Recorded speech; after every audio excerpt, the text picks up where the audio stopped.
Presiden Amerika Serikat Donald Trump melontarkan ancaman bahwa seluruh Iran bisa dilumpuhkan hanya dalam satu malam. Padahal pekan lalu Trump menyatakan AS akan menarik diri dari Iran dalam waktu 2 hingga 3 pekan usai mendapatkan perlawanan sengit dari Iran.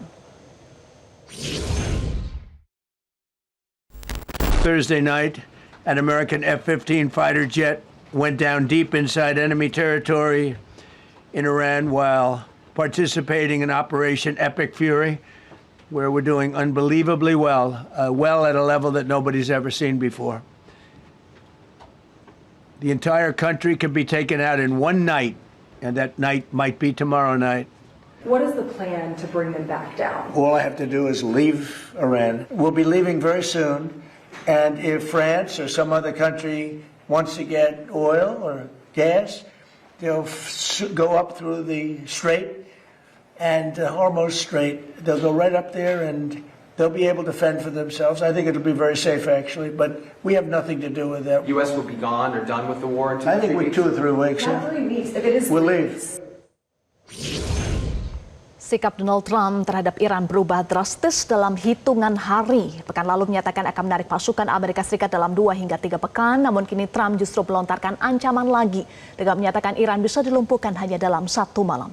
Perubahan tajam ini pun memicu tanda tanya besar strategi atau inkonsistensi Trump. Kita akan membahasnya bersama dengan pengamat Timur Tengah Dina Sulaiman. Selamat malam Mbak Dina. Selamat malam Mbak Eva. Mbak Dina, dalam hitungan hari narasi berubah dari penarikan pasukan menjadi ancaman militer besar-besaran. Iran menyampaikan itu hanya strategi untuk mempersiapkan serangan agresif berikutnya. Apa yang sebenarnya terjadi di balik inkonsistensi berulang Trump ini, Mbak Dina? Ya, memang mungkin saja ini inkonsistensi ini lahir dari kebingungan ya bahwa ini apa yang harus dilakukan karena di satu sisi memang buat Amerika Serikat sendiri kalau hitung-hitungan rasionalnya sudah tidak rasional lagi, memang harusnya segera berhenti. Tapi kalau berhenti begitu saja tanpa ada skenario yang menguntungkan Amerika Serikat yang bisa menjaga harga dirinya atau citranya sebagai kekuatan militer terbesar di dunia tentu tidak bisa juga dilakukan gitu ya. Saya pikir itu ada satu kemungkinan seperti itu, ada kebingungan. Yang kedua, ini juga bentuk strategi juga ya. Di satu sisi Amerika Serikat itu perlu menjaga audiensnya, yaitu siapa? Publik di Amerika Serikat, karena rakyat Amerika Serikat ya sudah lelah ya dengan perang ini, apalagi mereka tahu pasti berapa dananya yang habis gitu ya, berapa uang APBN-nya Amerika Serikat yang habis, dan mereka merasakan sendiri harga BBM naik, harga-harga yang lain juga naik, sehingga kemudian ada aksi demo besar-besaran ya beberapa waktu yang lalu mengecam Trump. Tapi di saat yang sama audiens yang juga menjadi target dari pernyataan Trump itu adalah Irannya gitu ya. Jadi dengan melakukan ancaman-ancaman dan bahkan juga terus melakukan serangan ke Iran, itu Trump berharap Iran akan melemah, akan nyalinya jadi kecut, karena kan yang diserang oleh Amerika Serikat itu target-target sipil ya, warga sipil itu banyak sekali yang gugur. Amerika Serikat berharap ketika Iran semakin banyak korban berjatuhan, warga Irannya kemudian akhirnya merasa takut dan lemah, dan kemudian meminta agar pemerintahnya menghentikan perang. Tapi kalau kita lihat upaya atau harapan seperti ini sia-sia ya, karena dari pihak Iran jawabannya selalu tegas mengatakan tidak akan menyerah, karena ya memang betul ketika yang tadi ya ada video yang disampaikan kalau hanya gencatan senjata ya berarti kan ini memberikan kesempatan untuk Amerika Serikat untuk menerima lagi suplai, karena saat ini suplai senjata rudal-rudal interceptornya itu sudah menipis, jadi kan perlu waktu ya untuk dapat kiriman lagi.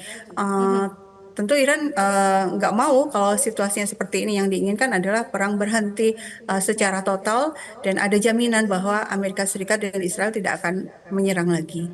Terkait dengan poin usulan gencatan senjata, Mbak Dina, Iran juga sampai saat ini masih menolak 15 poin dalam usulan gencatan senjata Amerika Serikat.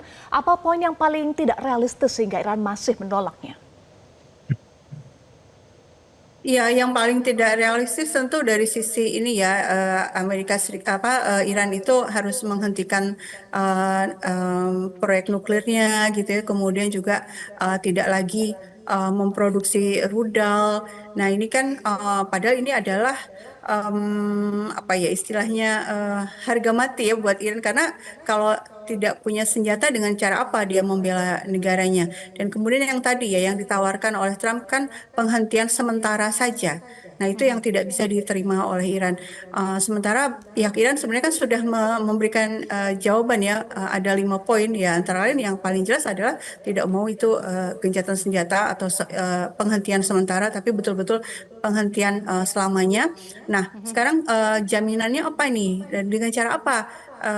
Amerika Serikat bisa dijamin tidak akan menyerang lagi ya. Artinya Amerika Serikat harus keluar dari kawasan.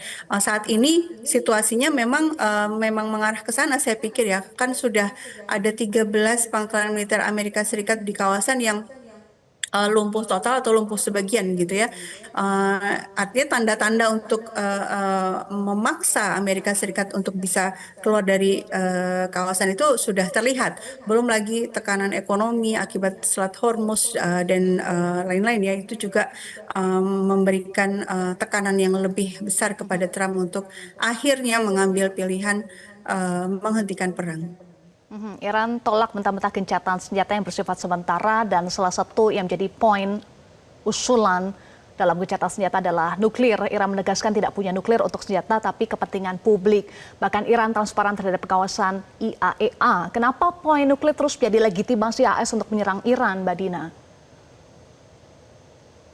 Kalau saya pikir ini alasan yang ya Amerika Serikat berharap tekanannya terhadap Iran itu didukung oleh publik dunia. Ya, karena publik dunia punya trauma tersendiri terhadap bom nuklir ya. Kita ingat bagaimana Hiroshima Nagasaki dulu justru malah yang menyerang malah Amerika Serikat ya dengan bom nuklir. Sehingga memang bom nuklir itu memang sangat ditakuti oleh dunia. Sehingga ketika dunia percaya bahwa Iran itu punya bom nuklir, itu seolah Amerika Serikat punya legitimasi untuk terus menekan Iran.